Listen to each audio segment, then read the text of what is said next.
ಅಭಿಮಾನ್ ಔಷಧ ನೀಡಿದ ನಂತರ ಬೇರಿನ ಬೆಳವಣಿಗೆ ಉತ್ತಮ ಸ್ಥಿತಿಯಲ್ಲಿದೆ. ಸಸ್ಯದ ಮೊಳಕೆಯೊಡೆಯುವ ಸಾಮರ್ಥ್ಯವು ಸುಧಾರಿಸಿದೆ. ಬೇರಿನ ವ್ಯವಸ್ಥೆಯು ಉತ್ತಮ ಸ್ಥಿತಿಯಲ್ಲಿದೆ. ಮೊದಲು ಇದ್ದ ಶಿಲೀಂಧ್ರದಂತಹ ಯಾವುದೇ ಸಮಸ್ಯೆಗಳಿಲ್ಲ.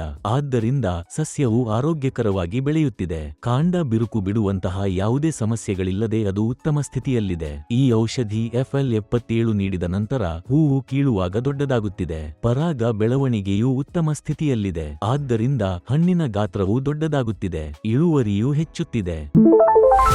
ನಮಸ್ಕಾರ, ನನ್ನ ಹೆಸರು ವಿಜಯಕುಮಾರ್. ನಾನು ದಿಂಡಿಗಲ್ ಜಿಲ್ಲೆಯ ಪಳನಿ ತಾಲ್ಲೂಕಿನ ವಾಡಿಪಟ್ಟಿಯವನು.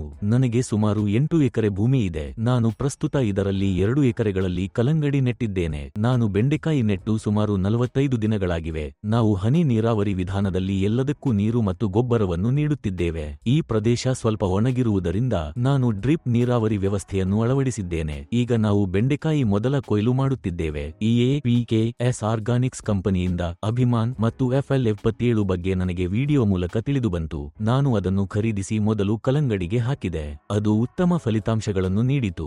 ಬೇರುಗಳ ಬೆಳವಣಿಗೆ ಮತ್ತು ಸಸ್ಯಗಳ ಬೆಳವಣಿಗೆ ಉತ್ತಮ ಸ್ಥಿತಿಯಲ್ಲಿತ್ತು. ಅದರ ನಂತರ ನಾನು ಅದನ್ನು ಮಲ್ಲಿಗೆಗೆ ಕೊಟ್ಟೆ. ಈಗ ನಾನು ಅದನ್ನು ಮತ್ತೆ ಬೆಂಡೆಕಾಯಿಗೆ ಕೊಟ್ಟಿದ್ದೇನೆ. ಕೊತ್ತಂಬರಿ ಬಿತ್ತಿದ 4 ದಿನಗಳ ನಂತರ ಡ್ರಿಪ್ ನೀರಾವರಿ ವಿಧಾನದಲ್ಲಿ 1 ಬಾರಿ ಅಭಿಮಾನ್ ನೀಡಿದ್ದೇವೆ. 15 ದಿನಗಳ ನಂತರ ಮತ್ತೆ ಅಭಿಮಾನ್ ನೀಡಿದ್ದೇವೆ. ಬೆಂಡೆಕಾಯಿಗೂ ಇದೇ ವಿಧಾನದಲ್ಲಿ ಬಿತ್ತಿದ ಮೊದಲ ವಾರದಲ್ಲಿ 1 ಬಾರಿ ನೀಡಿದ್ದೇವೆ.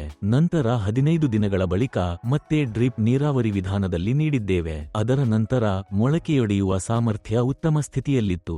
ಬೆಂಡೆಕಾಯಿ ಸಹ ಉತ್ತಮ ಫಲಿತಾಂಶಗಳನ್ನು ಹೊಂದಿದೆ. ಸಸ್ಯಗಳು ಚೆನ್ನಾಗಿ ಬೆಳೆಯುತ್ತಿವೆ. ನಾವು ಈಗ ಮೊದಲ ಕೊಯ್ಲು ತೆಗೆದುಕೊಳ್ಳುತ್ತಿದ್ದೇವೆ. ಅದರ ನಂತರ ನಾನು FL77 ಅನ್ನು ಸ್ಪ್ರೇ ರೂಪದಲ್ಲಿ ನೀಡಿದ್ದೇನೆ. ಕೊತ್ತಂಬರಿ ಕೊಯ್ಲು ಮಾಡಿದ ನಂತರ ನಾವು 200 ಮಿಲಿಯನ್ನು ಒಂದು ಟ್ಯಾಂಕ್ನಲ್ಲಿ ಬೆರೆಸಿ ಬೆಂಡೆಕಾಯಿ ಗಿಡಗಳಿಗೆ ಸಿಂಪಡಿಸಿದ್ದೇವೆ. ಅದರ ನಂತರ ಹೂವುಗಳು ತುಂಬಾ ದೊಡ್ಡದಾಗಿ ಹೊರಬಂದವು. ಬೀಜಕೋಶಗಳು ಹೊಳೆಯುವ, ಹಸಿರು ಮತ್ತು ದೊಡ್ಡದಾಗಿರುತ್ತವೆ. ಆದ್ದರಿಂದ ನಾವು ಅದನ್ನು ಬಳಸುವುದನ್ನು ಮುಂದುವರಿಸುತ್ತಿದ್ದೇವೆ. ಅಭಿಮಾನ್ ಔಷಧವನ್ನು ನೀಡಿದ ನಂತರ ಬೇರಿನ ಬೆಳವಣಿಗೆ ಉತ್ತಮ ಸ್ಥಿತಿಯಲ್ಲಿದೆ. ಸಸ್ಯದ ಮೊಳಕೆಯೊಡೆಯುವ ಸಾಮರ್ಥ್ಯವು ಚೆನ್ನಾಗಿ ಬೆಳೆದಿದೆ.